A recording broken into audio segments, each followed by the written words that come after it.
भी यहाँ तक है।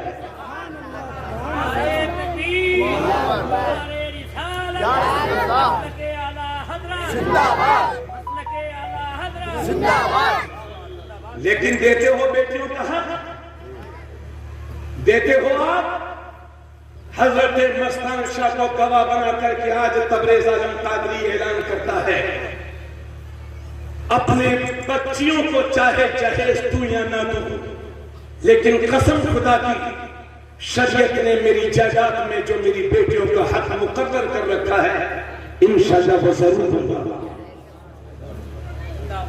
आप हमने इस्लाम को समझने की कोशिश ही नहीं की, वरना ये मंगनी, जूता चुराई, दूध पिलाई, 300 बराती खड़े होकर जाना, ढोल बाजा बैंड बाजा, और शर्म की बात है अगर मस्जिद के इमाम साहब कहें कि जो बैंड बाजा बजाएगा जिसके घर नाच गाना होगा मैं उसका निकाह नहीं पढ़ाऊंगा, तो सबसे बड़े मुखालिफ ये हमारी आवाम। मैं देखूंगा मौलवी, ये 5000 मौलवी हमें समझाएगा। ऐसे मौलवी तो मेरी जेब में रहते हैं। अरे बिगड़े हुए शेख, कान खोल के सुन ले, तेरी पिछली 7 नस्लें मिलकर के भी और अगली 7 नस्लें मिलकर के भी 10 कुर्ते बजाना तो खरीद सकते हैं, मगर एक आलिम रब्बानी की ज़बान नहीं खरीद सकते। अरे जोर से बोलो सुभान अल्लाह।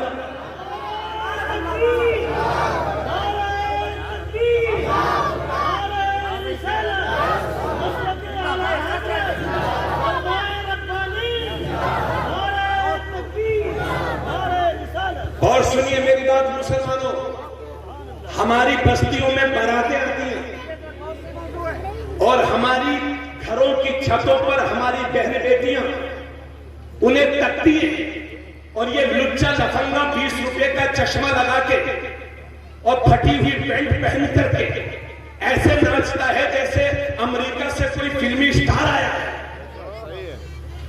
हाँ, अरे बुरा जाना, बोलो क्या अच्छा लगता है आपको? एक बार मेरे गांव में इस तरह के हालात थे हजरत, और मैंने जब मंजर देखा, अल्लाह की कसम कहता हूं मुझे रोना आ गया।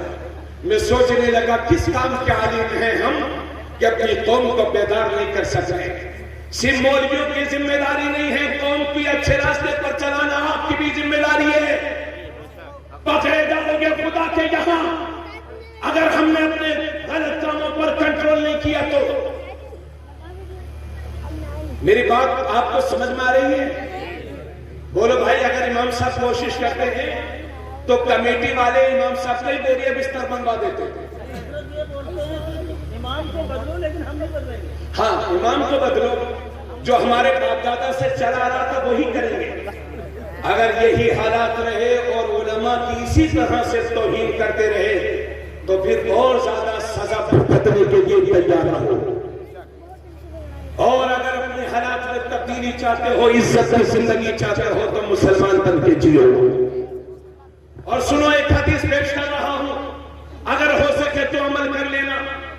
अल्लाह के नबी फरमाते हैं, सुन मेरी बहन, और बुराइयां तो बहुत हैं मगर सबसे बुरी रस्म हमारे यहाँ जो है जहेज है, जहेज। हाँ, 200 रुपए रोज कमाता, 200 रुपए, और जहेज में चाहिए बुलेट, 1 लाख की मोटरसाइकिल, और शादी के 8 दिन बाद वो बिक जाएगी क्योंकि तेल डालने के लिए मिस्टर जी पे पैसे ही नहीं है। सारा जहेज तय। इधर सुनिए, बुरा मत जानिए। और एक दिन पहले फोन करके कहते हैं कि भाई जहेज भले से कम देना मगर बारातियों की इज्जत का ख्याल रखना, बारातियों की इज्जत का बहुत ख्याल, बेइज्जती न होने पाए हमारी। तो क्या मुसलमानों, तुम्हारी सारी इज्जतें बारात में रह गई है क्या? ज्यादा खाने को मिल जाए तो इज्जत, तो कम खाने को मिले तो बेइज्जती हो गई आपकी। चुप रहो, इन्हीं फजूल खर्चियों की वजह से आज जिसकी 3 बेटियां जवान है मियां, रातों में उसे नींद नहीं आ रही है। और हमारी फजूल खर्चियों की वजह से हमारी बेटियों की उम्र बढ़ती जा रही है। पता ये चला कि अच्छी खासी मोमिन के घर में पैदा होने वाली बच्ची गैर मुस्लिम के साथ भाग करके चली गई। अगर कौम की एक बेटी गई है तो ये मत समझना कि उसकी गई है। अगर कौम की एक बेटी गई है तो पूरी कौम मुस्लिम की इज्जत का जनाजा निकला है। अरे भाई मेरी बात समझ में आ रही है आप लोगों को? थोड़ा सा बोलते रहिए।